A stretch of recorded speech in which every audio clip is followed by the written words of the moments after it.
আজ হরতালের কতদিন চলছে? মনে হচ্ছে সবাই দিন তারিখের হিসেব রাখা ভুলে গেছে। নগরীর জন্ডিস হয়েছে, নগরী পড়ে আছে ঝিম মেরে। এই রোগের চিকিৎসা নেই, বিশ্রামই একমাত্র চিকিৎসা। নগরী বিশ্রাম নিচ্ছে। আগের হরতালগুলিতে মোটামুটি আনন্দ ছিল। লোকজন ভিডিও ক্যাসেটের দোকান থেকে ক্যাসেট নিয়ে যেত, স্বামীরা দুপুরে স্ত্রীদের সঙ্গে ঘুমানোর সুযোগ পেত। স্ত্রীরা আঁতকে উঠে বলতো, এ কি, দিনে দুপুরে দরজা লাগাচ্ছ কেন, বাড়ি ভর্তি ছেলে মেয়ে। স্বামী উদাস গলায় বলতো, আজ হরতাল না। এখনকার অবস্থা সেরকম না, এখন অন্যরকম পরিবেশ। জন্ডিসে আক্রান্ত নগরী রোগ সামলে গা ঝাড়া দিয়ে উঠতে পারবে তো, এটাই সবার জিজ্ঞাসা। নাকি নগরীর মৃত্যু হবে?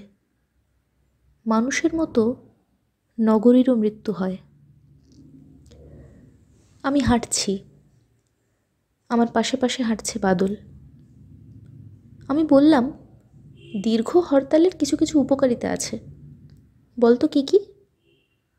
রোড অ্যাক্সিডেন্ট হচ্ছে না, গুড, হয়েছে। আর কি? পলিউশন কমেছে, গাড়ির ধোঁয়া, কার্বন মনোক্সাইড কিচ্ছু নেই, ভেরি গুড। লোকজন বেশি হাঁটাহাঁটি করছে, তার স্বাস্থ্য ভালো হচ্ছে, ডায়াবেটিস রোগীর সংখ্যা কমছে, হয়েছে। আর কি? আরবদের কাছ থেকে আমাদের পেট্রোল কিনতে হচ্ছে না, কিছু ফরেন কারেন্সি বেঁচে যাচ্ছে। আমরা পরিবারের সঙ্গে বেশি সময় কাটাতে পারছি, পারিবারিক বন্ধন দৃঢ় হচ্ছে। পলিটিক্স নিয়ে সবাই আলোচনা করছি, আমাদের রাজনৈতিক সচেতনতা বৃদ্ধি পাচ্ছে, দেশ নিয়ে সবাই ভাবছি। আর কিছু আছে? আর তো কিছু মনে পড়ছে না। আরও অনেক আছে, ভেবে ভেবে সব পয়েন্ট বের কর, তারপর একটা লিফলেট ছাড়ব। তাতে লাভ কি? আছে, লাভ আছে। তোমার ভাবভঙ্গি আমি কিছুই বুঝি না। তুমি কোন দলের লোক বলো তো? আওয়ামী লীগ না বিএনপি? আওয়ামী লীগ যখন খারাপ কিছু করে তখন আমি আওয়ামী লীগকে সমর্থন করি, আর বিএনপি যখন খারাপ কিছু করে তখন বিএনপির সমর্থক। এর মানে কি? ভালো কাজের সমর্থন সবসময় থাকে, খারাপ কাজগুলির সমর্থনের লোক পাওয়া যায় না। আমি সেই লোক। খারাপ কাজের জন্যও সমর্থন লাগে, কারণ সব খারাপের মধ্যেও কিছু মঙ্গল থাকে। আমরা যাচ্ছি কোথায় হিমুদা? একটা মেয়ের সঙ্গে দেখা করতে যাচ্ছি। কে? মারিয়া? তার নাম জয়গুণ। জয়গুণ কে? তুই চিনবি না, খারাপ ধরনের মেয়ে। ও আচ্ছা। বাদল চমকালো না বা বিস্মিত হলো না। সে আমার আদর্শ ভক্ত। দলপতির কোনো সিদ্ধান্তের বিষয়ে কিছু বলবে না, বিস্মিত হবে না, চমকাবে না, অন্ধের মতো অনুসরণ করবে। একদল মানুষ কি শুধু অনুসরণ করার জন্যই জন্মায়? প্রথম 3টা টোকা, তারপর একটা, তারপর আবার 3টা। এরকম করতে থাকলে জয়গুণ নামের অতি রূপবতী এক তরুণীর এসে দরজা খুলে দেবার কথা, যার শাড়ি থাকবে এলোমেলো, যার ব্লাউজের 2টা বোতাম নেই। বেশ কয়েকবার মর্স কোডের ভঙ্গিতে 3-1-3-1 শব্দ করার পর দরজা সামান্য খুলল। সামান্য ফাঁক দিয়ে দেখা যাচ্ছে না দরজা কে খুলেছে। কানা কুদ্দুস বলে দিয়েছিল দরজা খুলবে জয়গুণ। সেই ভরসাতে আন্দাজের উপর বললাম, কেমন আছো জয়গুণ? ভেতর থেকে তীক্ষ্ণ কণ্ঠ ভেসে এলো, আপনি কে? আমার নাম হিমু। দরজা খুলে গেল। আমার সামনে জয়গুণ দাঁড়িয়ে আছে। তার শাড়ি মোটেও এলোমেলো নয়, তার ব্লাউজের বোতামও ঠিক আছে। খুব রূপবতী মেয়ে দেখব বলে এসেছিলাম, দুধে আলতা রঙের একজনকে দেখছি। তাকে রূপবতী বলার কোনো কারণ নাই, দাঁত উঁচু, যথেষ্ট মোটা, থপথপ করে হাঁটছে। এক একজনের সৌন্দর্য এক এক রকম। কুদ্দুসের কাছে জয়গুণ হলো হেলেন অফ ট্রয়। জয়গুণ মধুর গলায় বলল, ও আল্লাহ, ভেতরে আসেন। আমি সঙ্গে করে আমার এক ফুফাতো ভাইকে নিয়ে এসেছি, ওর নাম বাদল। অবশ্যই আনবেন, ছোট ভাই, আসো। জয়গুণ হাত ধরে বাদলকে ভেতরে নিয়ে গেল। বাদল সংকুচিত হয়ে রইল। আমি বেশ আগ্রহ নিয়ে জয়গুণের ঘর দেখছি। সাজানো গোছানো ঘর, রঙিন টিভি আছে, ভিসিআর আছে। এই মুহূর্তে ভিসিআরে হিন্দি ছবি চলছে। জয়গুণ লজ্জিত ভঙ্গিতে বলে, সময় কাটে না, এই জন্যে রোজ 3টা-4টা কইরা ছবি দেখি। আপনারা আরাম কইরা বসেন, এসি ছাড়ি। এসি আছে? জি আছে, ঠান্ডা বাতাসে শরীরে বাত হয়, এই জন্যে এসি ছাড়ি না, ফ্যান দিয়া কাম সারি। আমাদের জন্য এসি ছাড়বে, এতে তোমার আবার বাত হবে না তো? কি যে কন হিমু ভাইজান, অল্প সময় আর কি বাত হইব? অল্প সময় তো না, আমরা সন্ধ্যা পর্যন্ত থাকবো। এসেছি যখন ঠান্ডায় ঠান্ডায় ভিসিআরে একটা ছবি দেখে যাই। অনেক দিন হিন্দি ছবি দেখা হয় না, তোমার অসুবিধা হবে? কি যে কন ভাইজান, আপনার সারা জীবন থাকলেও অসুবিধা নাই। তুমি একা থাকো? হ, একাই থাকি। রান্নাবান্না কে করে? কেউ করে না, হোটেল থাইকা খাওন আসে। কাজ কামের লোক রাখন আমার পোষায় না, খালি ভ্যান ভ্যান করে। আমার হোটেলের সাথে কন্ট্যাক্ট। ভালো ব্যবস্থা তো। কফি খাইবেন? কফি বানানির জিনিস আছে। হ্যাঁ, কফি খাওয়া যায়। জয়গুণ অতি ব্যস্ততার সঙ্গে কফি আনতে গেল। আমি জয়গুণের বিছানায় পা তুলে উঠে বসতে বসতে বললাম, বাদল আয়, কোলবালিশে হেলান দিয়ে আরাম করে বস, একটা হিন্দি ছবি দেখি। 2 দিন পর গায়ে কেরোসিন ঢেলে মরে যাবি, হিন্দি ছবি দেখে মনটা ঠিকঠাক কর। তুমি কি সত্যি সত্যি ছবি দেখবে? অবশ্যই। এই মেয়েটাকে তুমি চেনো কীভাবে? আমি চিনি না, কানা কুদ্দুস চেনে। কানা কুদ্দুস কে? ভয়াবহ খুনি, মানুষ মারা তার কাছে কোনো ব্যাপারই না, মশা মারার মতোই সহজ। এই ভদ্রমহিলা কি ওনার স্ত্রী? প্রায় সেরকমই। জয়গুণ হচ্ছে কানা কুদ্দুসের বনলতা সেন। ভদ্রমহিলা কি সুন্দর দেখেছো হিমুদা? সুন্দর? আমি এত সুন্দর মেয়ে আমার জীবনে দেখিনি। তাই নাকি? হ্যাঁ, যতই দেখছি ততই অবাক হচ্ছি। তোর মনে হচ্ছে না দাঁতগুলি বেশি উঁচু? তোমার দাঁতের দিকে তাকাবার দরকার কি? তাও তো বটে, দাঁতের দিকে তাকাবো কেন? হাতি হলে দাঁতের দিকে তাকানোর একটা ব্যাপার চলে আসতো। গজদন্ত বিরাট ব্যাপার, মানবদন্ত তেমন কোনো ব্যাপার না। মানবদন্তের জন্ম হয় ডেন্টিস্টে তুলে ফেলবার জন্যে। তোমার কথা কিছু বুঝতে পারছি না। বোঝার দরকার আছে? না, দরকার নেই।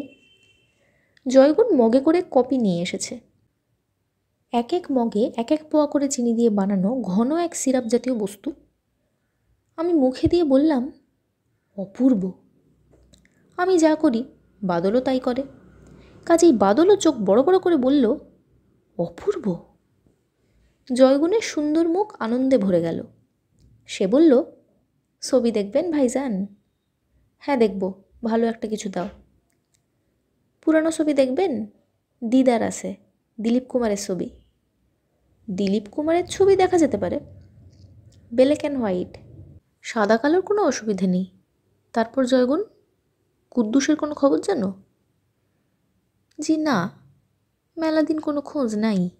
বুঝছেন ভাইজান, মানুষটার জন্য অত অস্থির থাকি, হে বুঝে না কোন দিন কোন বিপদে পড়ে। বিপদের কি কোনো মা বাপ আছে? সব কিছুর মা বাপ আছে, বিপদের মা বাপ নাই। তারে কে বুঝাইবে কন? আপনারে খুব মানে, যখন আসে তখনই আপনার কথা কয়। ভাইজান বলো, আপনি তার জন্য একটু দোয়া করবেন ভাইজান। আমার দোয়াতে কোনো লাভ হবে না জয়গুণ, সে ভয়ঙ্কর সব পাপ করে বেড়াচ্ছে, সেই পাপের শাস্তি তো হবেই। মৃত্যুর পরে আল্লাহ পাক শাস্তি দিলে দিব, এই দুনিয়ায় শাস্তি হইব, এইটা কেমন বিচার? এটা হচ্ছে জনতার বিচার। আল্লাহ কিছু কিছু শাস্তি জনতাকে দিয়ে দেওয়ার ব্যবস্থা করেন। মানুষ ভুল করে, জনতা ভুল করে না। জয়গুণ ছবি চালিয়ে দিয়েছে, তার চোখ ভর্তি পানি। কানা কুদ্দুসের মতো একটি ভয়াবহ পাপীর জন্যে জয়গুণের মতো একটি রূপবতী মেয়ে চোখের পানি ফেলছে, কোনো মানে হয়? হয় নিশ্চয়ই, সেই মানে বোঝার ক্ষমতা আমাদের নেই। ছবি চলছে, আমি বাদল এবং জয়গুণ ছবি দেখছি। জয়গুণ ছবি দেখছে গভীর আনন্দ ও বিস্ময় নিয়ে। আশ্চর্য, বাদলও তাই করছে। শামশাদ বেগমের কিন্নর কণ্ঠের গান শুরু হলো, বচপনকে দিন ভুলানা দেনা। বাদলের চোখে পানি। 2 দিন পর গায়ে আগুন লেগে যার মরার কথা, সে ছবি দেখে ফুঁপিয়ে কাঁদছে, কোনো মানে হয়? বাদল? জি। তোর গায়ে কেরোসিন ঢালার ব্যাপারটা মনে হয় তাড়াতাড়ি সেরে ফেলা দরকার, আর দেরি করা যায় না। কেন? দেশ ঠিক হয়ে যাচ্ছে, সব স্বাভাবিক হয়ে যাচ্ছে, যা করার তার আগেই করতে হবে। দেশ ঠিক হয়ে যাচ্ছে কে বলল? মাঝে মাঝে আমি ভবিষ্যৎ দেখতে পাই। বাদল কিছু বলল না। আমার কথা সে শুনতে পায়নি। তার সমস্ত ইন্দ্রিয় এখন দিলীপ কুমারের কর্মকাণ্ডে নিবেদিত। আমি বিছানায় লম্বা হয়ে শুয়ে পড়লাম। ঘুম ঘুম পাচ্ছে। খানিকক্ষণ ঘুমিয়ে নেওয়া যেতে পারে। হিন্দি আমি বুঝি না, ওদের কথাবার্তা কিছুই বুঝতে পারছি না। বাদল এবং জয়গুণের ভাবভঙ্গি দেখে মনে হচ্ছে ছবি দেখার জন্য হলেও হিন্দি শেখার দরকার ছিল। আমি শুনেছি হিন্দি খুব নাকি মিষ্টি ভাষা। আমার মনে হয় না। লেডিস টয়লেটের হিন্দি হচ্ছে দেবীও কি হাগন কুঠি, অর্থাৎ দেবীদের হাগাঘর। যে ভাষায় মেয়েদের বাথরুমের এত কুৎসিত নাম, সেই ভাষা মিষ্টি হওয়ার কোনো কারণ নেই। আমি পাশ ফিরে ঘুমিয়ে পড়লাম। অনেকদিন পর বাবাকে স্বপ্নে দেখলাম। তিনি খুব চিন্তিত মুখে আমার বিছানায় বসে আছেন। গায়ে খদ্দরের চাদর, হাত দুটা কোলের উপরে ফেলে রাখা, চোখে চশমা। চশমার মোটা কাঁচের ভেতর থেকে তার জলজলে চোখ দেখা যাচ্ছে। আমি বাবাকে দেখে ধড়মড় করে উঠে বসলাম।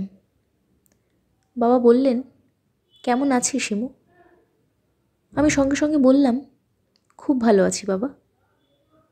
বাবা নিচু গলায় বললেন, তুই তো সব গণ্ডগোল করে ফেলেছিস। এত শখ ছিল তুই মহাপুরুষ হবি, এত ট্রেনিং দিলাম। ট্রেনিং দিয়ে কি আর মহাপুরুষ বানানো যায় বাবা? ট্রেনিং দিয়ে ডাক্তার ইঞ্জিনিয়ার বানাতে পারলে মহাপুরুষ বানানো যাবে না কেন? অবশ্যই যায়। ট্রেনিং ঠিকমতো দিতে পারলে, তাহলে মনে হয় তোমার ট্রেনিংয়ে গণ্ডগোল ছিল। ট্রেনিংয়ে কোনো গণ্ডগোল নেই। তুই নিয়মকানুন মানছিস না। মহাপুরুষের প্রথম শর্ত হলো কোনো ব্যক্তি বিশেষের উপর মায়া করবি না। মায়া হবে সর্বজনীন। মায়াটাকে ছড়িয়ে দিবি। তাই তো করছি। মোটেই তা করছিস না। তুই জড়িয়ে পড়ছিস। মারিয়াটাকে? মারিয়া হচ্ছে মারিয়াম। তুই এই মেয়ের সাথে এমন জড়ালি কেন? জড়াইনি তো বাবা। আমি ওর সাংকেতিক চিঠির জবাব পর্যন্ত দিইনি। ও চিঠি দেবার পর ওর বাসায় যাওয়া পর্যন্ত ছেড়ে দিয়েছি। এটাই কি প্রমাণ করে না তুই জড়িয়ে পড়েছিস? মেয়েটার মুখোমুখি হতে ভয় পাচ্ছিস? তুমি কি তার বাসায় যেতে বলছো? অবশ্যই যাবি। কিন্তু বাবা, একটা ব্যাপার জানো, আমার ধারণা এই যে স্বপ্নটা দেখছি, এটা আসলে দেখছি আমার অবচেতন মনের কারণে। আমার অবচেতন মন চাচ্ছে আমি মারিয়ার সঙ্গে দেখা করি। সেই চাওয়াটা প্রবল হয়েছে বলেই সে তোমাকে তৈরি করে স্বপ্নে আমার কাছে নিয়ে এসেছে। তুমি আমাকে মারিয়ার বাসায় যেতে বলছো। তুমি আমার অবচেতন মনেরই একটা ছায়া, এর বেশি কিছু না। তা হতে পারে। আমার অবচেতন মন যা চাচ্ছে তাই তোমাকে দিয়ে বলিয়ে নিচ্ছে।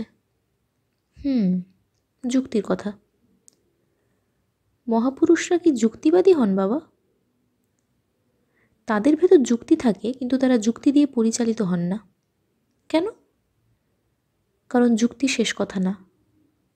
শেষ কথা হচ্ছে চেতনা, কনসায়েন্স। চেতনা কি যুক্তির বাইরে? যুক্তি চেতনার একটা অংশ, কিন্তু খুব ক্ষুদ্রাংশ। ভালো কথা, মারিয়া মেয়েটা দেখতে কেমন? খুব সুন্দর। আমি এত সুন্দর মেয়ে আমার জীবনে দেখিনি। চুল কি কোঁকড়ানো না প্লেন? চুল কোঁকড়ানো। তোর মার চুলও ছিল কোঁকড়ানো। সে অবশ্যই দেখতে শ্যামলা ছিল। যাই হোক, মারিয়া মেয়েটা লম্বা কেমন? গজ ফিতা দিয়ে তো মাপিনি, তবে লম্বা আছে। মুখের শেপ কেমন? গোল না লম্বাটে? লম্বাটে। চোখ কেমন? চোখ খুব সুন্দর। চোখ কি খুব ভালো করে লক্ষ্য করেছিস?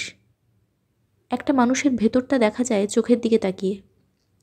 তুই কি চোখ খুব ভালো করে লক্ষ্য করেছিস? আচ্ছা হিমু শোন, মেয়েটার ডান চোখ কি বাঁ চোখের চেয়ে সামান্য বড়? হ্যাঁ। তুমি জানলে কি করে? তোর মার চোখে এরকম ছিল। আমি যখন তাকে ব্যাপারটা বললাম, ও তো কেঁদে কেটে অস্থির। আমাকে বলে কি, কাজল দিতে গিয়ে এরকম দেখাচ্ছে, একটা চোখে কাজল বেশি পড়েছে, একটায় কম পড়েছে। মা চোখে কাজল দিত? হ্যাঁ, শ্যামলা মেয়েরা যখন চোখে কাজল দেয় তখন অপূর্ব লাগে। বাবা, এই যে মারিয়া সম্পর্কে তুমি জানতে চাচ্ছ, কেন? তোর মার সঙ্গে মেয়েটার মিল আছে কিনা তা জানার জন্যে। বাবা শোনো, তুমি এত সব জানতে চাচ্ছ কারণ মেয়েটার বিষয়ে আমার নিজের কারোর সঙ্গে কথা বলতে ইচ্ছা করছে। আমার অবচেতন মন সেই ইচ্ছা পূর্ণ করার জন্য তোমাকে নিয়ে এসেছে। হতে পারে, হতে পারে না, এটাই হলো ঘটনা। তুমি আমার নিজের তৈরি স্বপ্ন ছাড়া কিছু না। পুরো জগৎটাই তো স্বপ্ন রে বোকা। তুমি সেই স্বপ্নের ভেতরে স্বপ্ন। আমি এখন আর স্বপ্ন দেখতে চাচ্ছি না, আরাম করে ঘুমাতে চাচ্ছি। চলে যেতে বলছিস? হ্যাঁ, চলে যাও। তুই ঘুমা, আমি পাশে বসে থাকি। কোনো দরকার নেই বাবা, তুমি বিদে হও।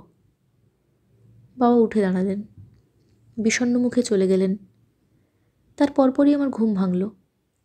মনটা একটু খারাপই হলো। বাবা আরও কিছুক্ষণ বিছানায় বসে থাকলে তেমন কোনো ক্ষতি হতো না। আমার বাবা তার পুত্রের জন্য কিছু উপদেশবাণী রেখে গিয়েছিলেন। ব্রাউন প্যাকেটে মোড়া সেই সব উপদেশবাণীর উপর লেখা আছে কত বয়সে পড়তে হবে। 18 বছর হবার পর যে উপদেশবাণী পড়তে বলেছিলেন তা হল, হিমালয়, তুমি 18 বর্ষে পদার্পণ করিয়াছ, আমার অভিনন্দন।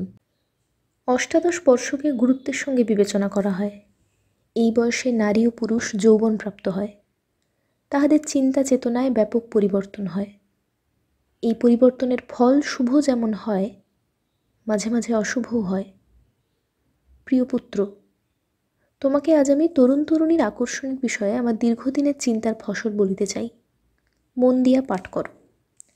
তরুণ তরুণীর আকর্ষণের সমগ্র বিষয়টাই পুরাপুরি জৈবিক। ইহা পশু ধর্ম।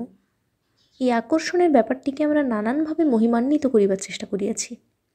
প্রেম নিয়া কবি সাহিত্যিকরা মাতামাতি করিয়াছেন, চিত্রকররা প্রেমিক প্রেমিকার ছবি অঙ্কন করিয়াছেন, গীতিকাররা গান রচনা করিয়াছেন, গায়করা সেই গান নানান ভঙ্গিমায় গাহিয়াছেন।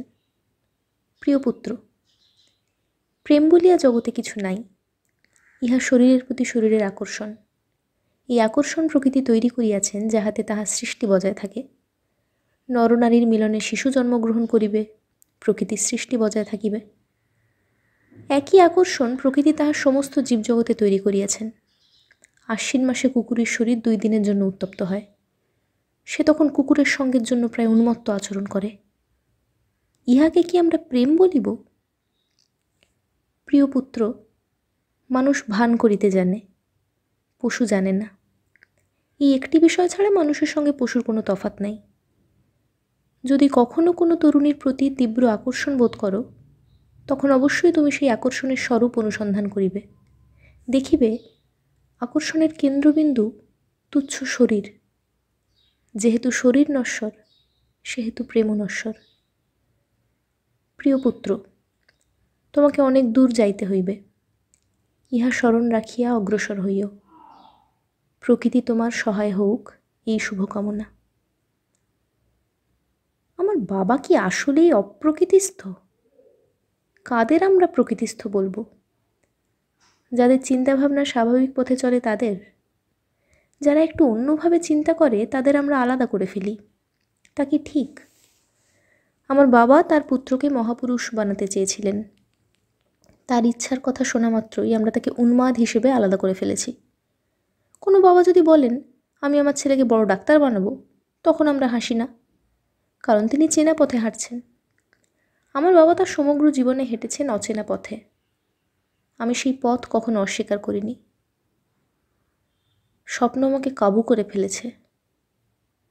সকালবেলাতেই বিষণ্ণ বোধ করছি।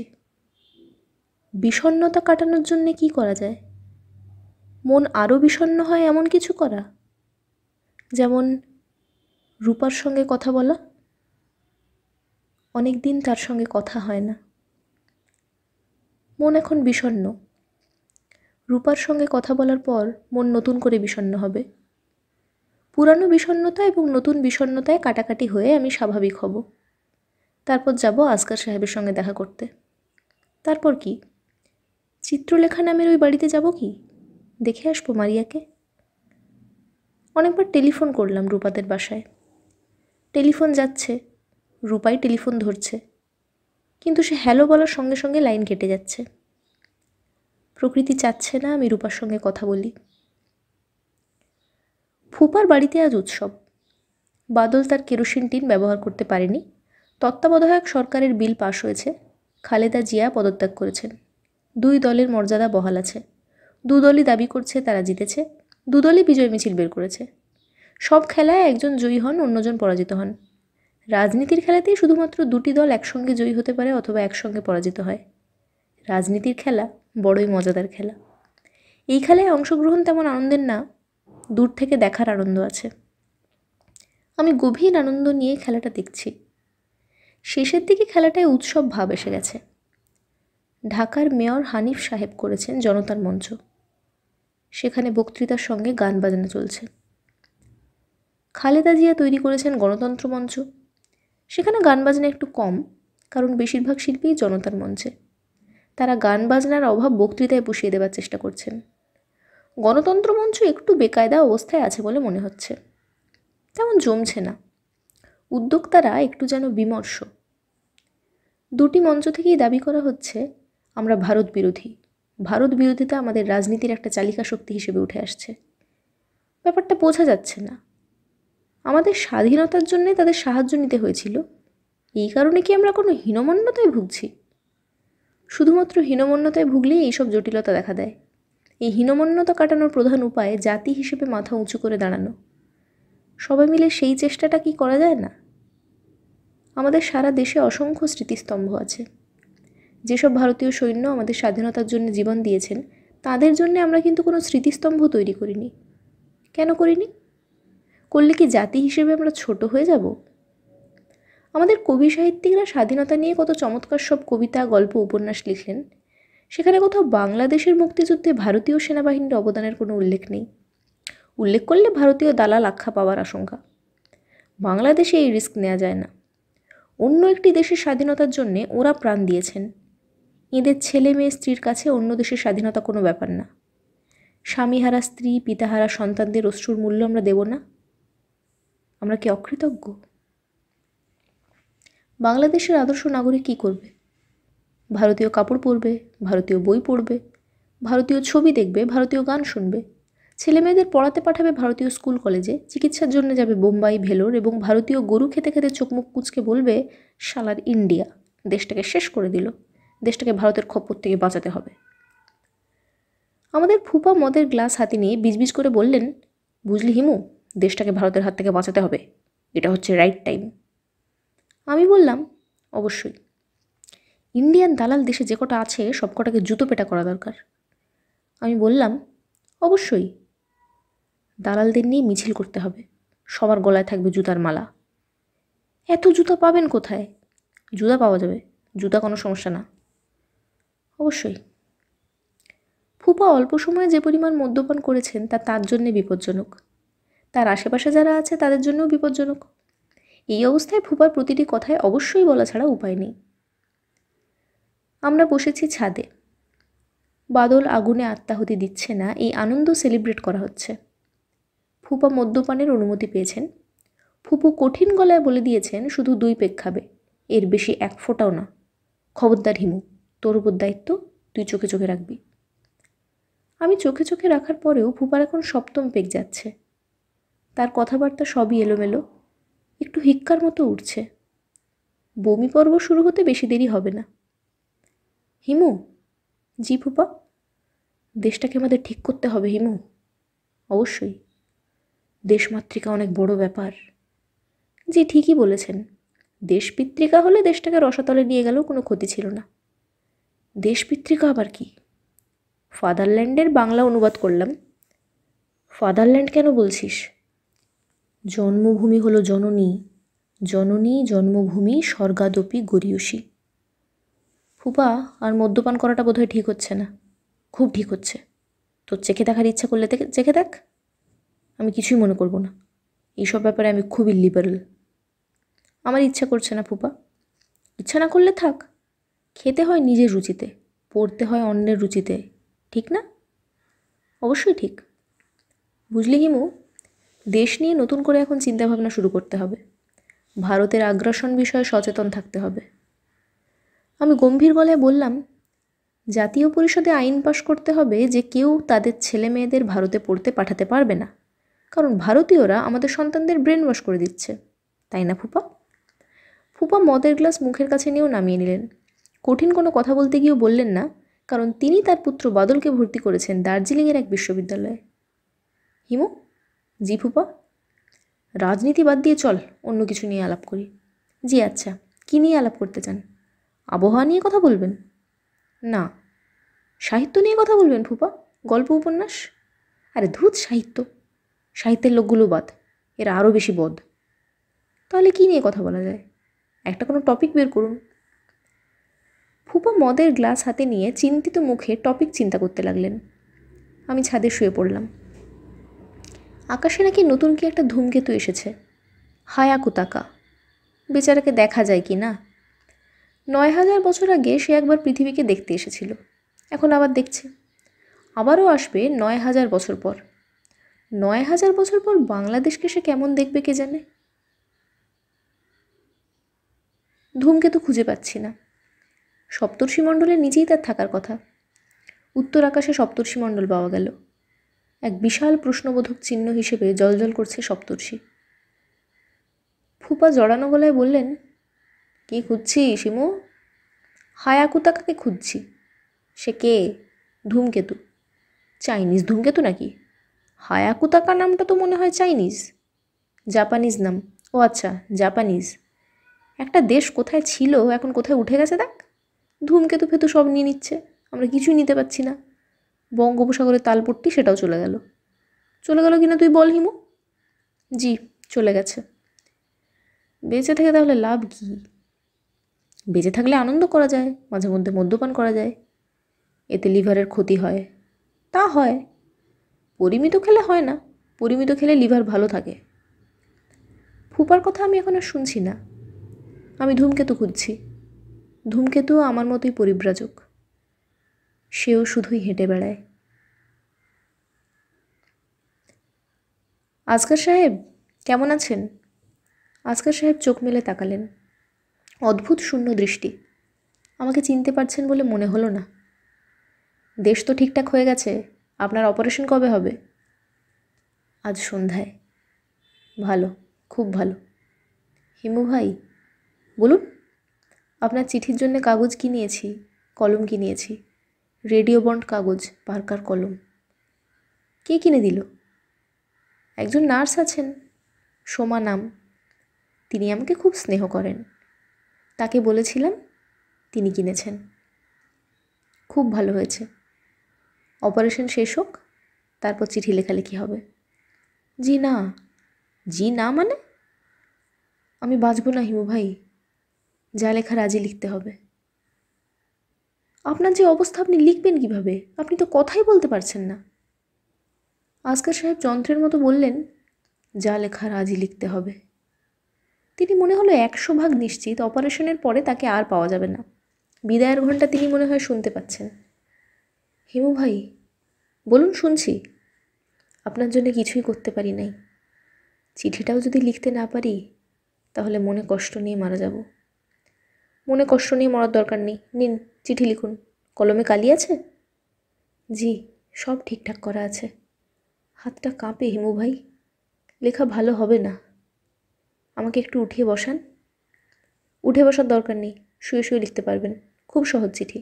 একটা তারা আঁকুন, আবার একটু গ্যাপ দিয়ে 4টা তারা, আবার 3টা, এইরকম দেখুন, আমি লিখে দেখাচ্ছি। আজকার সাহেব হতভম্ব হয়ে বললেন, এই সব কী? আমি হাসি মুখে বললাম, এটা একটা সাংকেতিক চিঠি। আমি মেয়েটার কাছ থেকে একটা সাংকেতিক চিঠি পেয়েছিলাম, কাজেই সাংকেতিক ভাষায় চিঠির জবাব দেব। তারাগুলির অর্থ কী? এর অর্থটা মজার। কেউ ইচ্ছা করলে এর অর্থ করবে আই লাভ ইউ, একটা তারা আই, 4টা তারা লাভ, 3টে তারা ইউ। আবার কেউ ইচ্ছে করলে অর্থ করতে পারে আই হেট ইউ। আজকার সাহেব কাঁপা কাঁপা হাতে স্টার এঁকে দিলেন। আমি সেই তারকা চিহ্নের চিঠি পকেটে নিয়ে উঠে দাঁড়ালাম। আসকার সাহেবের দিকে তাকিয়ে সহজ গলায় বললাম, আপনার সঙ্গে তাহলে আর দেখা হচ্ছে না? জি না। মৃত্যু কখন হবে বলে আপনার ধারণা? আসকার সাহেব জবাব দিলেন না। আমি বললাম, রাতে একবার এসে খোঁজ নিয়ে যাব। মরে গেলে তো চলেই গেলেন, বেঁচে থাকলে কথা হবে। জি আচ্ছা। আর কিছু কি বলবেন? মৃত্যুর পর আত্মীয় স্বজনকে কিছু বলা কিংবা? মনসুর পরিবারকে টাকাটা পাঠিয়ে দেবেন ভাই সাহেব। মনসুর এসে পরিবারের ঠিকানা দিয়ে গেছে। ঠিকানা কি? কাগজে লিখে রেখেছি, পোস্ট অফিসের কিছু কাগজ, পাসবই সব একটা বড় প্যাকেটে ভরে রেখে দিয়েছি। আপনার নামে অথরাইজেশন চিঠিও আছে। ও আচ্ছা, কাজকর্ম গুছিয়ে রেখেছেন? জি, যতদূর পেরেছি। অনেক দূর পেরেছেন বলেই তো মনে হচ্ছে। ফ্যাকড়া বাঁধিয়েছে মনসুর। সে যদি ভূত হয়ে সত্যি সত্যি তার পরিবারের ঠিকানা বলে দিয়ে যায় তাহলে বিপদের কথা। কিসের বিপদ হিমু ভাই? তাহলে তো ভূত বিশ্বাস করতে হয়। রাত বিরাতে হাঁটি, কখন ভূতের খপ্পরে পড়ব। জগৎ বড় রহস্যময় হিমু ভাই। জগৎ মোটেই রহস্যময় না, মানুষের মাথাটা রহস্যময়। যা ঘটে মানুষের মাথার মধ্যে ঘটে। মনসুর এসেছিল আপনার মাথার ভেতর। আমার ধারণা সে তার পরিবারের ঠিকানা ঠিকই দিয়েছে। আপনার মাথা কিভাবে এই ঠিকানা বের করে ফেলেছে। আপনার কথা বুঝতে পারছি না হিমু ভাই। বুঝতে না পারলেও কোনো অসুবিধা নেই। আমি নিজেও আমার সব কথা বুঝতে পারি না। আমি আসকার সাহেবের কাছ থেকে বিদায় নিয়ে চলে এলাম। গফুরের মেয়েটার সঙ্গে দুটো কথা বলার ইচ্ছা ছিল। মেয়েটাকে দেখলাম না। গফুর তার বিছানায় হাঁ করে ঘুমাচ্ছে। তার মুখের উপর একটা মাছি ভনভন করছে। সেই মাছি দাঁড়াবার চেষ্টা করছেন বয়স্ক এক মহিলা, সম্ভবত গফুরের স্ত্রী। স্বামীকে তিনি নির্বিঘ্নে ঘুমোতে দিতে চান। রিক্সা নিয়ে নিলাম। মারিয়ার বাবাকে দেখতে যাব। 5 বছর পর ভদ্রলোককে দেখতে যাচ্ছি। এই 5 বছরে তিনি আমার কথা মনে করেছেন। আমি গ্রেপ্তার হয়েছি শুনে চিন্তিত হয়ে চারদিকে টেলিফোন করেছেন। আমি তার কথা মনে করিনি। আমি আমার বাবার কঠিন উপদেশ মনে রেখেছি। আসাদুল্লাহ সাহেব আজ এতদিন পরে আমাকে দেখে কি করবেন? খুব কি উল্লাস প্রকাশ করবেন? না, তা করবেন না। যেসব মানুষ সীমাহীন আবেগ নিয়ে জন্মেছেন তারা কখনো তাদের আবেগ প্রকাশ করেন না। তাদের আচার আচরণ রোবটধর্মী। যারা পৃথিবীতে এসেছেন মধ্যম শ্রেণীর আবেগ নিয়ে, তাদের আবেগের প্রকাশ অতি তীব্র। এরা প্রিয়জনদের দেখা মাত্র জড়িয়ে ধরে কেঁদে কেটে হুলুস্থুল বাঁধিয়ে দেন। আমার ধারণা আসাদুল্লাহ সাহেব আমাকে দেখে খুব স্বাভাবিক ভঙ্গিতে বলবেন, তারপর কি খবর হিমু সাহেব? এই যে দীর্ঘ 5 বছর দেখা হলো না, সে প্রসঙ্গে একটা কথাও বলবেন না। পুলিশের হাতে কিভাবে ধরা পড়েছি, কিভাবে ছাড়া পেয়েছি, সেই প্রসঙ্গেও কোনো কথা হবে না। দেশ নিয়েও কোনো কথা হবে না। আওয়ামী লীগ বিএনপি নিয়ে তার কোনো মাথা ব্যথা নেই। ক্ষুদ্র একটি ভূখণ্ডকে তিনি দেশ ভাবেন না। তার দেশ হচ্ছে অনন্ত নক্ষত্রবীথি। তিনি নিজেকে অনন্ত নক্ষত্রবীথির নাগরিক মনে করেন। এইসব নাগরিকের কাছে জাগতিক অনেক কর্মকাণ্ডই তুচ্ছ। বাবা বেঁচে থাকলে আমি অবশ্যই তাকে আসাদুল্লাহ সাহেবের সঙ্গে পরিচয় করিয়ে দিতাম। দুজন দু মেরু থেকে কথা শুরু করতেন। সেই সব কথা না জানি শুনতে কত সুন্দর হতো। মারিয়ার মাকে আমি খালা ডাকি, হাসি খালা। মহিলারা চাচির চেয়ে খালা ডাকা বেশি পছন্দ করেন। খালা ডাক মায়ের সঙ্গে সম্পর্কিত বলে অনেক কাছের ডাক। খালা ডেকেও আমার তেমন সুবিধা অবশ্যই হয়নি। ভদ্রমহিলা গোড়া থেকেই আমাকে তীব্র সন্দেহের চোখে দেখেছেন, তবে আচার আচরণে কখনো তা প্রকাশ হতে দেননি, বরং বাড়াবাড়ি রকমের আন্তরিকতা দেখিয়েছেন। হাত দেখার প্রতি এই মহিলার খুব দুর্বলতা আছে। আমি বেশ কয়েকবার তার হাত দেখে দিয়েছি। হস্তরেখা বিশারদ হিসেবে ভদ্রমহিলার কাছে আমার নাম আছে। তিনি অতি আন্তরিক ভঙ্গিতে আমার সঙ্গে তুই তুই করেন। সেই আন্তরিকতার পুরোটাই মেকি। 5 বছর পর এই মহিলাও অবিকল তার স্বামীর মতো আচরণ করবেন।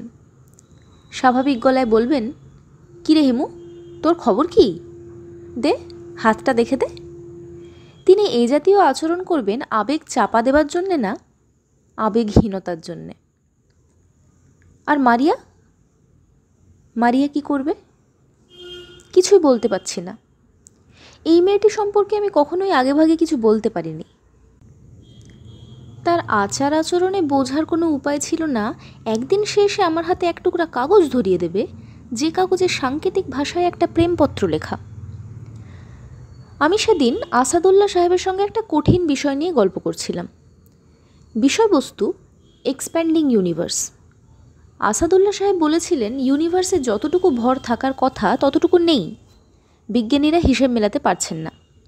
নিউট্রিনোর যদি কোনো ভর থাকে তবেই হিসাব মেলে। এখনও পর্যন্ত এমন কোনো আলামত পাওয়া যায়নি যা থেকে বিজ্ঞানীরা নিউট্রিনোকে কিছু ভর দিতে পারেন। নিউট্রিনোর ভর নিয়ে আমাদের দুজনের দুশ্চিন্তার সীমা ছিল না। এমন দুশ্চিন্তাযুক্ত জটিল আলোচনার মাঝখানে মারিয়া এসে উপস্থিত। সে তার বাবার দিকে তাকিয়ে বলল, বাবা, আমি হিমু ভাইকে 5 মিনিটের জন্য ধার নিতে পারি? আসাদুল্লাহ সাহেব বললেন, অবশ্যই। মারিয়া বলল, 5 মিনিট পরে আমি তাকে ছেড়ে দেব। তুমি যেখানে আলোচনা বন্ধ করেছিলে আবার সেখান থেকে শুরু করবে। আসাদুল্লাহ সাহেব বললেন, আচ্ছা। তোমরা আজ কী নিয়ে আলাপ করছিলে? নিউট্রিনোর ভর। ও, সেই নিউট্রিনো? তার কোনো গতি করতে পেরেছ? না। চেষ্টা করে যাও বাবা, চেষ্টায় কি না হয়। মারিয়া তার বাবার কাঁধে হাত রেখে সুন্দর করে হাসল। আসাদুল্লাহ সাহেব সেই হাসি ফেরত দিলেন না, গম্ভীর হয়ে বসে রইলেন। তার মাথায় তখন নিউট্রিনো। আমি তার হয়ে মারিয়ার দিকে তাকিয়ে হাসলাম। মারিয়া বলল, হিমু ভাই, আপনি আমার ঘরে আসুন। আমি মারিয়ার ঘরে ঢুকলাম। এই প্রথম তার ঘরে ঢোকা। কিশোরী মেয়েদের ঘর যেরকম হয় সেরকম। র্যাক ভর্তি stuffed animal, stereo system, LP record সারা ঘরময় ছড়ানো। ড্রেসিং টেবিলে এলোমেলো করে রাখা সাজবার জিনিস, বেশিরভাগ কৌটার মুখ খোলা। কয়েকটা ড্রেস মেঝেতে পড়ে আছে। খাটের পাশে রকিং চেয়ারে গাদা করা গল্পের বই। খাটের নিচে 3টা চায়ের কাপ। এর মধ্যে একটা কাপে পিঁপড়া উঠেছে। নিশ্চয়ই কয়েকদিনের বাসি কাপ, সরানো হয়নি। আমি বললাম, তোমার ঘর তো খুব গোছানো। মারিয়া বলল, আমি আমার ঘরে কাউকে ঢুকতে দিই না, মাকেও না, বাবাকেও না। আপনাকে প্রথম ঢুকতে দিলাম। আমার ঘর আমি নিজেই ঠিকঠাক করি। কদিন ধরে মন টন খারাপ বলে ঘর গোছাতে ইচ্ছা করছে না। মন খারাপ কেন? আছে, কারণ আছে। আপনি দাঁড়িয়ে কেন? বসুন। আমি বসলাম। মারিয়া বলল, আমি সাংকেতিক ভাষায় একটা চিঠি লিখেছি। কাকে? আপনাকে। আপনি এই চিঠি পড়বেন, এখানে বসেই পড়বেন। সাংকেতিক চিঠি হলেও খুব সহজ সংকেতে লেখা। আমার ধারণা আপনার বুদ্ধি বেশ ভালো। চিঠির অর্থ আপনি এখানে বসেই বের করতে পারবেন। সঙ্গে সঙ্গে জবাব দিতে হবে? হ্যাঁ। আমার বুদ্ধি খুবই নিম্নমানের। ম্যাট্রিকে অঙ্কে প্রায় ধরা খাচ্ছিলাম। সাংকেতিক চিঠি তো অঙ্কেরই ব্যাপার, এখানেও মনে হয় ধরা খাবো। মারিয়া তার রকিং চেয়ার আমার সামনে টেনে আনলো। চেয়ারের উপর থেকে বই নামিয়ে বসে দোল খেতে লাগলো। আমি সাংকেতিক চিঠির ওপর চোখ বুলিয়ে গেলাম। কিছু বুঝলাম না। তাকালাম মারিয়ার দিকে। সে নিজের মনে দোল খাচ্ছে, আমার দিকে তাকাচ্ছে না। তাকিয়ে আছে দেয়ালের দিকে। সেখানে তার ছোটোবেলার একখানা ছবি। আমি বললাম, আমি কিছুই বুঝতে পারিনি। মারিয়া বলল, বুঝতে না পারলে সঙ্গে করে নিয়ে যান। যেদিন বুঝতে পারবেন সেদিন উত্তর লিখে নিয়ে আসবেন। আর যদি কোনো দিনই বুঝতে না পারি? কোনো দিন বুঝতে না পারলে আর এ বাড়িতে আসবেন না। এখন উঠুন, 5 মিনিট হয়ে গেছে, আপনাকে বাবার কাছে দিয়ে আসি। আমি চিঠি হাতে উঠে দাঁড়ালাম। মারিয়াদের বাড়ির নাম চিত্রলেখা। আমি দীর্ঘ 5 বছর পর চিত্রলেখার সামনে দাঁড়িয়ে আছি। মানুষ তাদের বাড়ির নাম কেন রাখে? তাদের কাছে কি মনে হয় বাড়িগুলিও জীবন্ত? বাড়িদের প্রাণ আছে, তাদেরও অদৃশ্য হৃৎপিণ্ড ধকধক করে। কলিং বেল টিপে অপেক্ষা করছি। কেউ এসে গেট খুলছে না। দারোয়ান তার খুপড়ি ঘর থেকে আমাকে দেখতে পেয়েছে। আসছে না কারণ উৎসাহ পাচ্ছে না। ঝকঝকে গাড়ি নিয়ে কেউ এলে এরা উৎসাহ পায়। ছুটে এসে গেট খুলে স্যালুট নিয়ে দাঁড়ায়। যারা দুপুরের রোদে ঘামতে ঘামতে আসে তাদের বেলা ভিন্ন নিয়ম। ধীরে সুস্থে এসে ধমকের গলায় বলবে, কাকে চান? দারোয়ানদের ধমক খেতে ইন্টারেস্টিং লাগে। এরা নানান ভঙ্গিতে ধমক দিতে পারে। কারো ধমকে থাকে শুধুই বিরক্তি, কারো ধমকে রাগ, কারো ধমকে আবার অবহেলা। একজনের ধমকে প্রবল ঘৃণাও পেয়েছিলাম। তার ঘৃণার কারণ স্পষ্ট হয়নি। আমি আবারও বেল টিপে অপেক্ষা করতে লাগলাম। আমার এমন কিছু তাড়া নেই, ঘণ্টাখানেক গেটের সামনে দাঁড়িয়ে থাকতে পারি। তাড়া থাকে ভিখিরিদের, তাদের এক বাড়ি থেকে আরেক বাড়িতে যেতে হয়। সময় তাদের কাছে খুবই মূল্যবান, আমার কাছে সময় মূল্যহীন। চিত্রলেখা নামের চমৎকার একতলা এই বাড়িটার সামনে 1 ঘন্টা দাঁড়িয়ে থাকাও যা, 2 ঘন্টা দাঁড়িয়ে থাকাও তাই। সময় কাটানোর জন্য কিছু একটা করা দরকার। বাড়ির নাম নিয়ে তারা যেতে পারে। আচ্ছা, মানুষের নামে যেমন পুরুষ রমণী ভেদাভেদ আছে, বাড়ির নামেও কি তাই আছে? কোনো কোনো বাড়ি হবে পুরুষ বাড়ি, কোনো কোনো বাড়ি রমণী বাড়ি। চিত্রলেখা নিশ্চয়ই রমণী বাড়ি। সুগন্ধা, শ্রাবণী, শিউলিও মেয়ে বাড়ি। পুরুষ বাড়ির কোনো নাম মনে পড়ছে না। এখন থেকে রাস্তায় হাঁটার সময় বাড়ির নাম পড়তে পড়তে যেতে হবে। যদি কোনো পুরুষ বাড়ির নাম চোখে পড়ে, সঙ্গে সঙ্গে বাড়িটা ভালো করে দেখতে হবে। আমাকে প্রায় ঘণ্টাখানেক অপেক্ষা করতে হলো। এর মধ্যে দারোয়ান শ্রেণীর একজন গেটের কাছে এসেছিল।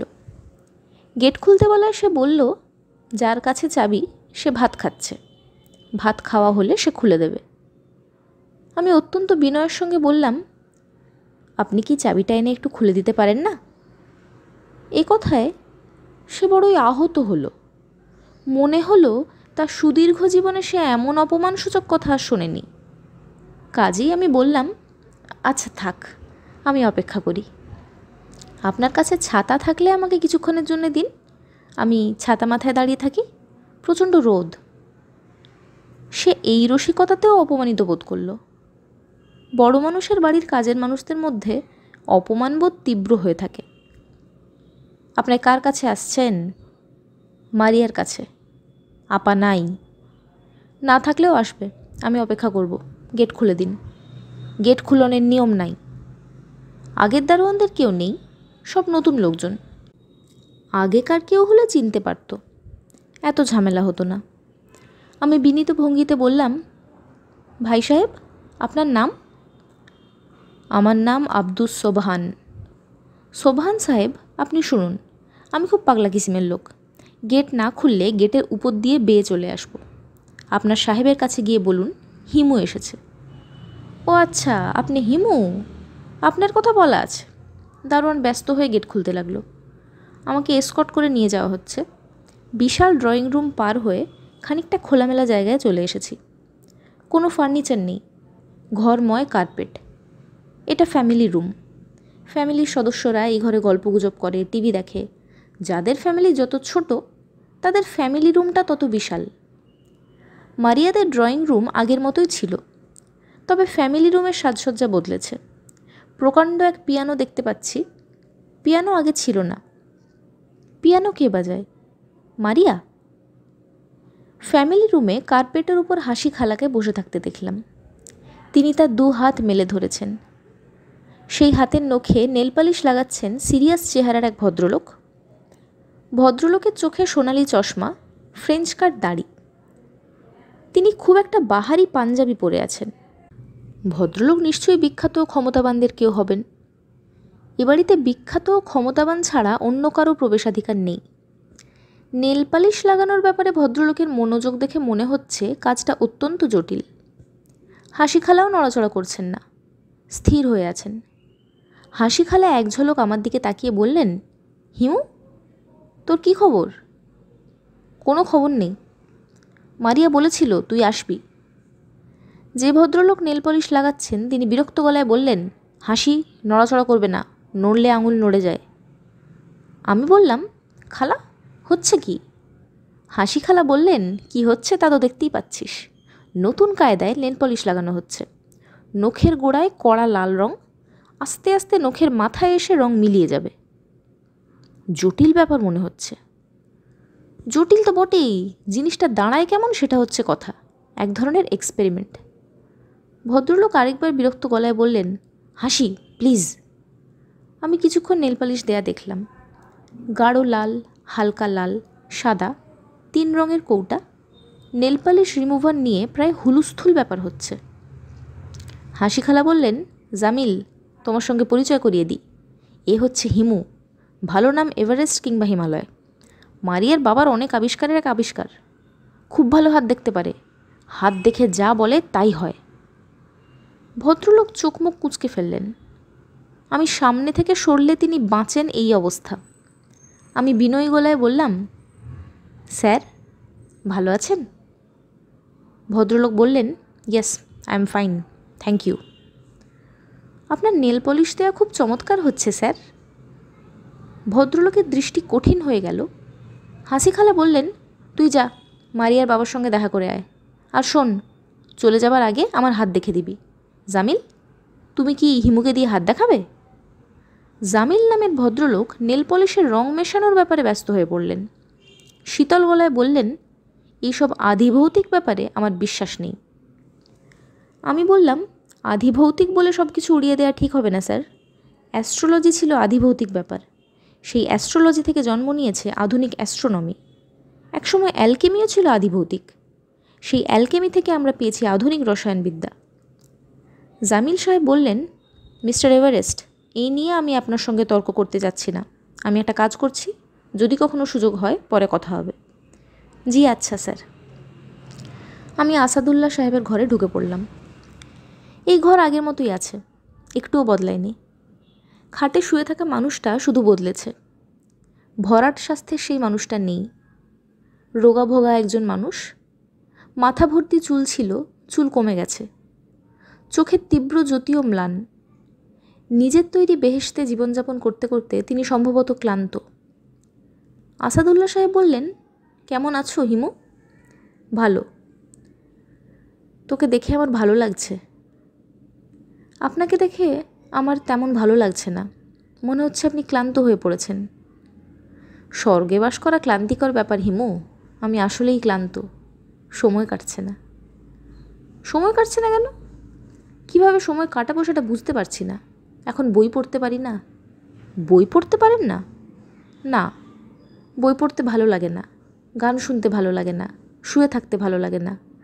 যা ভালো লাগে না তা করি না, বই পড়ি না, গান শুনি না, কিন্তু শুয়ে থাকতে ভালো না লাগলেও শুয়ে থাকতে হচ্ছে। I have no choice. তুমি দাঁড়িয়ে আছো কেন হিমু? বসো, আমার বিছানায় বসো। আমি বসলাম। আসাদুল্লাহ সাহেব মুখ টিপে খানিকক্ষণ মিটমিট করে হাসলেন। কেন হাসলেন ঠিক বোঝা গেল না।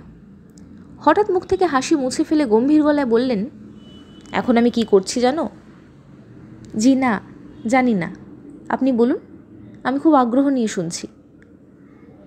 আমি যা করছি তা হচ্ছে মানসিক গবেষণা। সেটা কি? মনে মনে গবেষণা। কোনো একটা বিষয় নিয়ে জটিল সব চিন্তা করছি, কিন্তু সবই মনে মনে। আমার সাম্প্রতিক গবেষণার বিষয় হলো নারী পুরুষ সম্পর্ক। প্রেম? হ্যাঁ, প্রেম। হিমু, তুমি কখনো কোনো মেয়ের প্রেমে পড়েছ? না। মেয়েরা তোমার প্রেমে পড়েছে? না। তুমি নিশ্চিত? হ্যাঁ, নিশ্চিত। আসাদুল্লাহ সাহেব আগ্রহ নিয়ে বললেন, প্রেম সম্পর্কে তোমার ধারণাটা কি বলো? আমি হাসতে হাসতে বললাম, আমি তো এইসব নিয়ে গবেষণা করছি না, কাজেই বলতে পারছি না। আপনি বরং বলুন, গবেষণা করে কি পেয়েছেন? শুনতে চাও? হ্যাঁ, চাই। আসাদুল্লাহ সাহেব বুকের নিচে বালিশ দিয়ে একটু উঁচু হলেন। কথা বলা শুরু করলেন শান্ত ভঙ্গিতে এবং খুব উৎসাহের সঙ্গে। হিমু, শোনো, গবেষণা না, একজন শয্যাশায়ী মানুষের ব্যক্তিগত চিন্তা। চিন্তাও ঠিক না, ফ্যান্টাসি। আমার মনে হয় কি জানো, সৃষ্টিকর্তা বা প্রকৃতি প্রতিটি ছেলে মেয়েকে 5টি অদৃশ্য নীলপদ্ম দিয়ে পৃথিবীতে পাঠান। এই নীলপদ্মগুলি হলো প্রেম ভালোবাসা। যেমন ধরো তোমাকে 5টি নীলপদ্ম দিয়ে পাঠানো হয়েছে। এখনো পর্যন্ত তুমি কাউকে পাওনি যাকে পদ্ম দিতে ইচ্ছে করেছে, কাজেই তুমি কারোর প্রেমে পড়োনি। আবার ধরো, একটা 17 বছরের তরুণীর সঙ্গে তোমার পরিচয় হলো। মেয়েটির তোমাকে এতই ভালো লাগলো যে সে কোনো দিকে না তাকিয়ে ভবিষ্যৎ চিন্তা না করে তার সবকটি নীলপদ্ম তোমাকে দিয়ে দিল। তুমি পদ্মগুলি নিলে, কিন্তু তাকে গ্রহণ করলে না। পরে এই মেয়েটি কিন্তু আর কারো প্রেমে পড়তে পারবে না। সে হয়তো একসময় বিয়ে করবে, তার স্বামীর সঙ্গে ঘর সংসার করবে, কিন্তু স্বামীর প্রতি প্রেম তার থাকবে না। আমি বললাম, আর আমার কি হবে? আমার নিজের 5টি নীলপদ্ম ছিল, তার সঙ্গে আরও 5টি যুক্ত হয়ে পদ্মের সংখ্যা বেড়ে গেল না? হ্যাঁ, বাড়ল। তাহলে আমি কি ইচ্ছা করলে এখন কাউকে 5টির জায়গায় 10টি পদ্ম দিতে পারি? তা পারো না। অন্যের পদ্ম দেয়া যাবে না। তোমাকে যে 5টি দেয়া হয়েছে শুধু সেই 5টি দেয়া যাবে। 5টি কেন বলছেন? 5-এর চেয়ে বেশি নয় কেন? 5 হচ্ছে একটা ম্যাজিক সংখ্যা, এই জন্যেই বলছি 5। আমাদের ইন্দ্রিয় 5টি, বেশিরভাগ ফুলের পাপড়ি থাকে 5টি। 5 হচ্ছে একটি মৌলিক সংখ্যা। তবে 5-এর ব্যাপারটা আমার কল্পনা। 5-এর জায়গায় 7ও হতে পারে। আমার হাইপোথিসিস তোমার কাছে কেমন লাগছে? চমৎকার লাগছে। আজকাল আমি দিনরাত এটা নিয়েই ভাবি।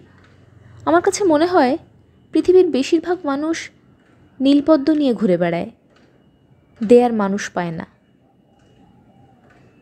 অনেকে হয়তো দিতেও চায় না। হ্যাঁ, তাও হতে পারে। অনেকে পদ্মগুলি হাতছাড়া করতে চায় না। আবার এমনও হতে পারে পদ্মগুলি দেয়া হয় ভুল মানুষকে। যাকে দেয়া হলো সে পদ্মের মূল্যই বুঝল না। এই হচ্ছে আমার নীলপদ্ম থিওরি। তোমাকে বললাম, তুমি তো নানান জায়গায় ঘুরে বেড়াও, অনেকের সঙ্গে মেশো, আমার থিওরিটা পরীক্ষা করে দেখো। জি আচ্ছা।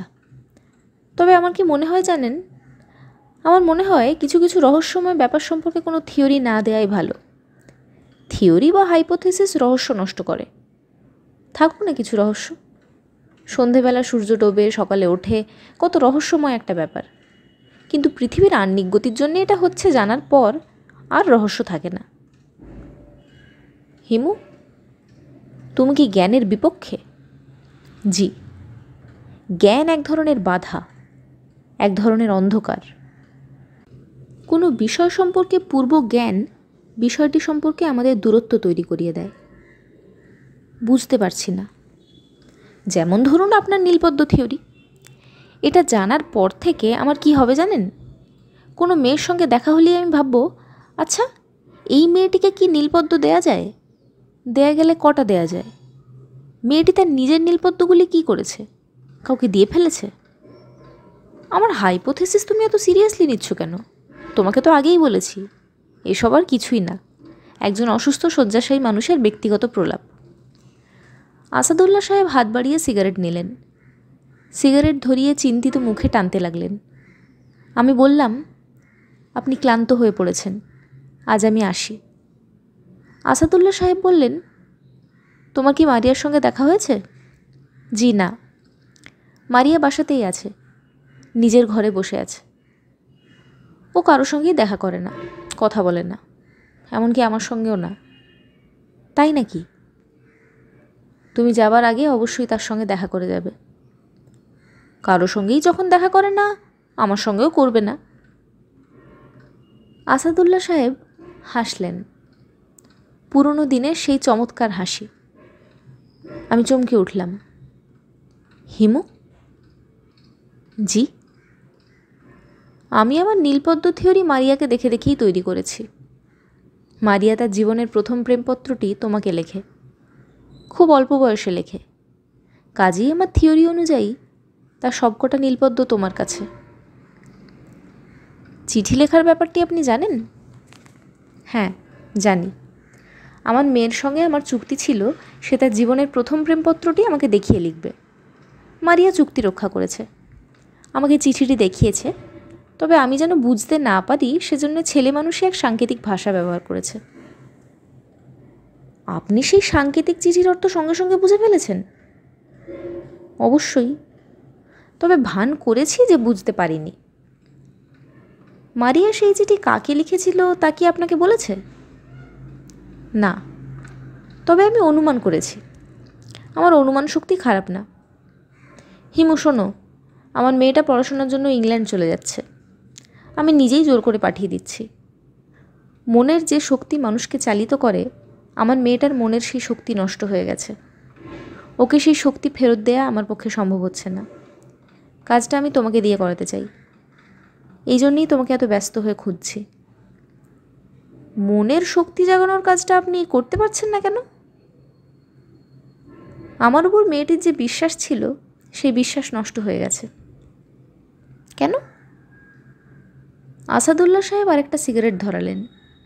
সিগারেটে লম্বা টান দিয়ে বললেন, তুমি কি লক্ষ্য করেছ মারিয়ার মার নখে এক ভদ্রলোক নেল পলিশ লাগাচ্ছেন?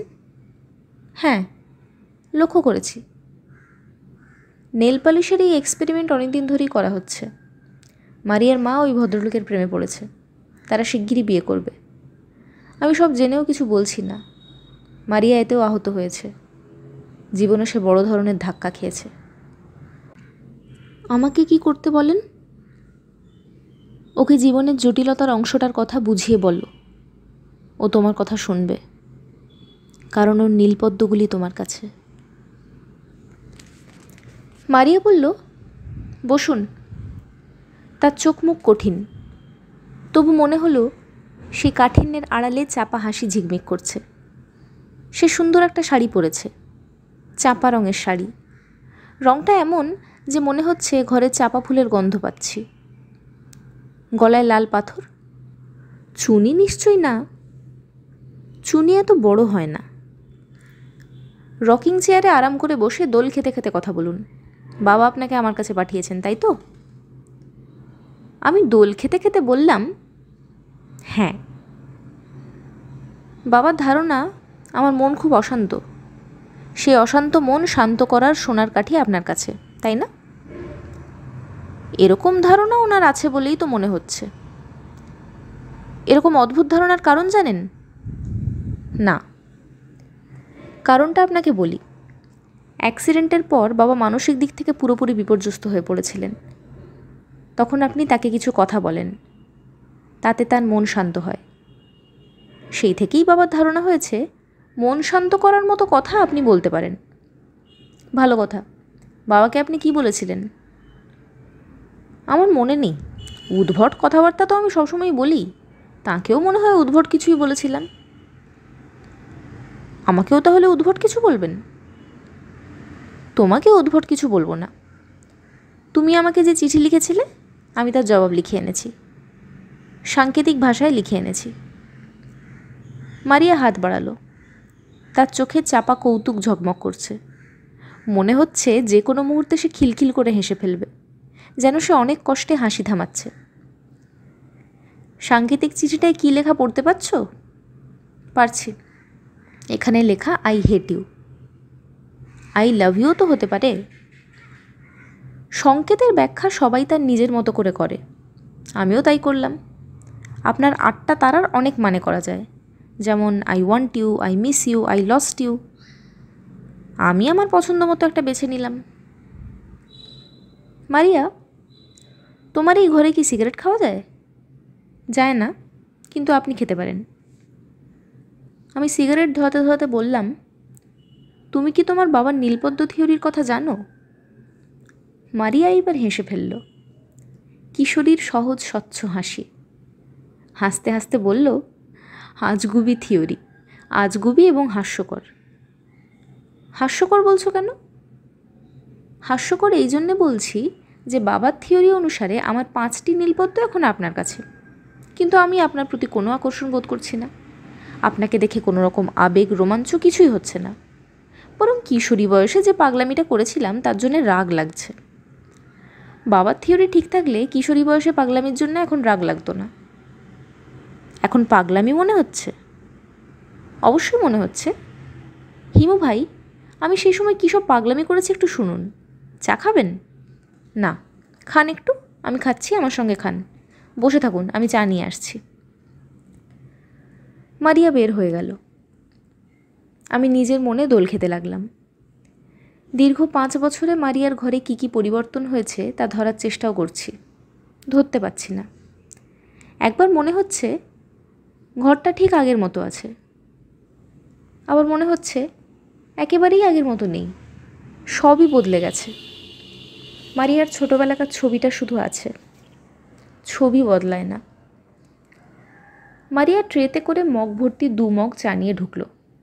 কোনো কারণে সে বোধহয় খুব হেসেছে, তার ঠোঁটে হাসি লেগে আছে।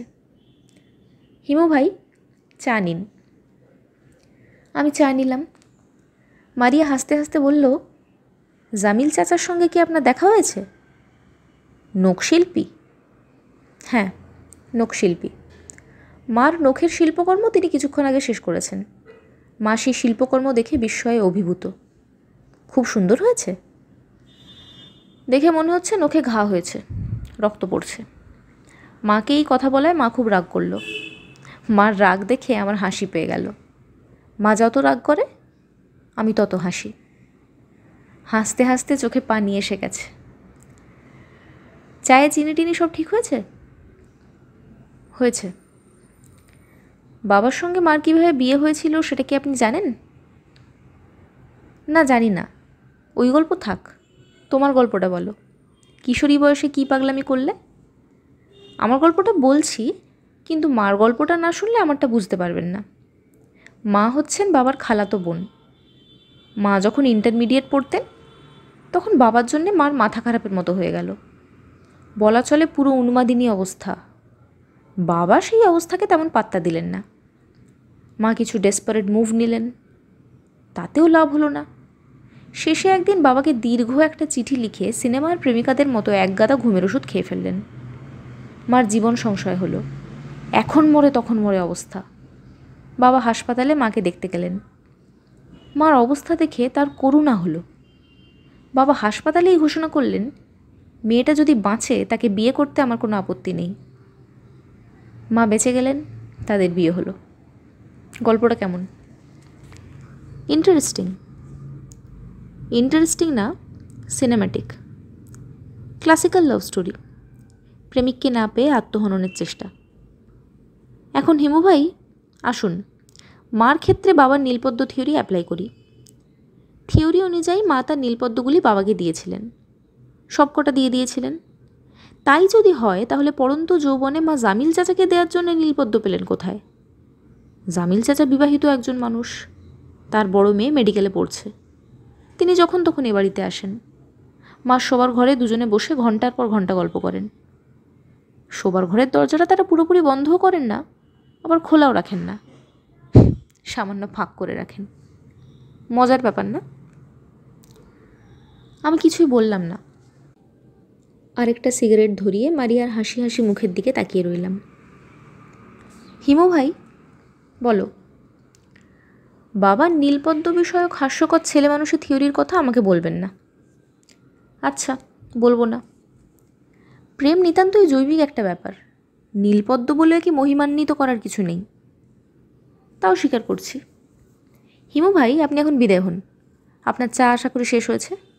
হ্যাঁ, চা শেষ। আমাকে নিয়ে বাবা দুশ্চিন্তা করার কিছুই নেই। বাবার কাছে শুনেছে নিশ্চয়ই আমি বাইরে পড়তে চলে যাচ্ছি।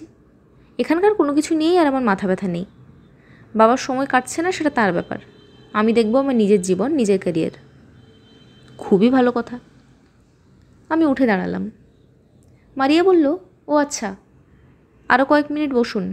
আপনাকে নিয়ে কী সব পাগলামি করেছি তা বলে নিই। আপনার শোনার শখ ছিল। আমি বসলাম। মারিয়া আমার দিকে একটু ঝুঁকে এলো। দামি কোনো পারফিউম সে গায়ে দিয়েছে। পারফিউমের হালকা সুবাস পাচ্ছি। হালকা হলেও সৌরভ নিজেকে জানান দিচ্ছে কঠিনভাবেই। মাথার উপরে ফ্যান ঘুরছে। মারিয়ার চুল খোলা। এই খোলা চুল ফ্যানের বাতাসে উড়ছে। কিছু এসে পড়ছে আমার মুখে। ভয়াবহ সুন্দর একটি দৃশ্য। হিমু ভাই বলো, একটা সময় আমি পাগলের মতো হয়ে গিয়েছিলাম। ভয়ঙ্কর কষ্টের কিছু সময় পার করেছি। রাতে ঘুম হতো না। রাতের পর রাত জেগে থাকার জন্যেই হয়তো মাথাটা খানিকটা এলোমেলো হয়ে গিয়েছিল। অদ্ভুত অদ্ভুত সব ব্যাপার হতো, অনেকটা হ্যালুসিনেশনের মতো। মনে করুন পড়তে বসেছি, হঠাৎ মনে হলো আপনি পেছনে এসে দাঁড়িয়েছেন। আমার বইয়ে আপনার ছায়া পড়েছে। তখন বুক ধকধক করতে থাকতো। চমকে পেছনে তাকিয়ে দেখতাম কেউ নেই। আপনাকে তখনই চিঠিটা লিখি। আপনি তার জবাব দেননি। আমাদের বাড়িতে আর আসেনও নি। না এসে ভালোই করেছি। তোমার সাময়িক আবেগ যথাসময়ে কেটে গেছে। তুমি ভুল ধরতে পেরেছ। হ্যাঁ, তা পেরেছি। ওই সময়টা ভয়ঙ্কর কষ্টে কষ্টে গেছে। রোজ ভাবতাম আজ আপনি আসবেন, আপনি আসেননি। আপনার কোনো ঠিকানা নেই আমাদের কাছে যে আপনাকে খুঁজে বের করব। আমার সে বছর A-level পরীক্ষা দেওয়ার কথা ছিল, আমার পরীক্ষা দেওয়া হয়নি। প্রথমত বই নিয়ে বসতে পারতাম না, দ্বিতীয়ত আমার মনে হতো আমি পরীক্ষা দিতে যাব আর আপনি এসে আমাকে না পেয়ে ফিরে যাবেন। আমি রোজ রাতে দরজা বন্ধ করে কাঁদতাম। বলতে বলতে মারিয়া হাসল, কিন্তু তার চোখে অনেক দিন আগের কান্নার ছায়া পড়ল। এই ছায়া সে হাসি দিয়ে ঢাকতে পারল না। আমি বললাম, তারপরেও তুমি বলছো নীলপদ্ম কিছু না, পুরো ব্যাপারটাই জৈবিক? হ্যাঁ, বলছি। তখন বয়স অল্প ছিল, তখন বুঝতে পারিনি, এখন বুঝছি। চারপাশে কী ঘটছে তা দেখে শিখছি। আমি উঠে দাঁড়াতে দাঁড়াতে বললাম, তোমাকে কষ্ট দেওয়ার জন্য খুবই দুঃখিত। চলে যাচ্ছেন? হ্যাঁ। আপনার চিঠি নিয়ে যান, 8 তারার চিঠি। এই হাস্যকর চিঠির আমার দরকার নেই। আমি চিঠি নিয়ে পকেটে রাখলাম। সঙ্গে সঙ্গে মনে হলো আসাদুল্লাহ সাহেবের নীলপদ্ম থিওরি ঠিক আছে। এই তরুণী তার সমস্ত নীলপদ্ম হিমু নামের এক ছেলের হাতে তুলে দিয়ে তীব্র কষ্ট ও যন্ত্রণার ভেতর বাস করছে। এই যন্ত্রণা, এই কষ্ট থেকে তার মুক্তি নেই। আমি তাকালাম মারিয়ার দিকে। সে এখন মাথা নিচু করে বসে আছে, তার মুখ দেখা যাচ্ছে না। অশ্রু গোপন করার জন্যে মেয়েরা ওই ভঙ্গিটা মাঝে মাঝে ব্যবহার করে। মারিয়া? জি? ভালো থেকো। আমি ভালোই থাকবো। যাচ্ছি কেমন? আচ্ছা যান। আমি যদি বলি আপনি যেতে পারবেন না, আপনাকে আমার সঙ্গে থাকতে হবে, আপনি কি থাকবেন? থাকবেন না। কাজেই যেতে চাচ্ছেন, যান। গেট পর্যন্ত এগিয়ে দাও। না। ও আচ্ছা, আমার হাতটা দেখে দিয়ে যান, আমার ভবিষ্যৎটা কেমন হবে বলে দিয়ে যান। মারিয়া তার হাত এগিয়ে দিল। মারিয়ার হাত দেখার জন্যে আমি আবার বসলাম। খুব ভালো করে দেখবেন, বানিয়ে বানিয়ে বলবেন না। তোমার খুব সুখের সংসার হবে, স্বামী, স্ত্রী এবং একটি কন্যার অপূর্ব সংসার। কন্যাটির নাম তুমি রাখবে চিত্রলেখা। মারিয়া খিলখিল করে হাসতে হাসতে হাত টেনে নিয়ে গম্ভীর গলায় বলল, থাক, আপনাকে আর হাত দেখতে হবে না। বানিয়ে বানিয়ে উদ্ভট কথা। আমি আমার মেয়ের নাম চিত্রলেখা রাখতে যাব কেন? দেশে নামের আকাল পড়েছে যে বাড়ির নামে মেয়ের নাম রাখব? যাই হোক, আমিও বেশি ভবিষ্যৎ জানার জন্য আপনাকে হাত দেখাতে দিইনি। আমি আপনার হাত কিছুক্ষণের জন্য ধরতে চাচ্ছিলাম। এমনিতে তো আপনি আমার হাত ধরবেন না, কাজেই অজুহাত তৈরি করলাম। হিমু ভাই, আপনি এখন যান। প্রচণ্ড রোদ উঠেছে, রোদে আপনার বিখ্যাত হাঁটা শুরু করুন। মারিয়ার গলা ধরে এসেছে, সে আবার মাথা নিচু করে ফেলেছে। কয়েক মুহূর্তের জন্যে আমার ভেতর এক ধরনের বিভ্রম তৈরি হলো। মনে হলো আমার আর হাঁটার প্রয়োজন নেই। মহাপুরুষ না, সাধারণ মানুষ হয়ে মমতাময়ী এই তরুণীটির পাশে এসে বসি। যে নীলপদ্ম হাতে নিয়ে জীবন শুরু করেছিলাম, সেই পদ্মগুলি তার হাতে তুলে দিই। তারপরে মনে হলো, এ আমি কি করতে যাচ্ছি? আমি হিমু, হিমালয়। মারিয়া বলেছিল সে গেট পর্যন্ত আমাকে এগিয়ে দিতে আসবে না, কিন্তু সে এসেছে। গেট ধরে দাঁড়িয়ে আছে। ঘরের ভেতর মনে হচ্ছিল মারিয়া চাঁপা রঙের শাড়ি পরে আছে। এখন দেখি শাড়ির রং নীল। রোদের আলোয় রং বদলে গেল, নাকি প্রকৃতি আমার ভেতর বিভ্রম তৈরি করা শুরু করেছে? হিমু ভাই, বলো, যাবার আগে আপনি কি বলে যাবেন আপনি কে? আমি বললাম, মারিয়া, আমি কেউ না, আই এম নোবডি। আমি আমার এক জীবনে অনেককে এই কথা বলেছি, কখনো আমার গলা ধরে যায়নি বা চোখ ভিজে ওঠেনি। দুটা ব্যাপারই এই প্রথম ঘটল। মারিয়া হাসি মুখে আমার দিকে তাকিয়ে আছে। প্রচণ্ড রোদে আমি হাঁটছি। ঘামে গা ভিজে চপচপে হয়ে গেছে। বড় রাস্তায় এসে জ্যামের ভেতর পড়লাম।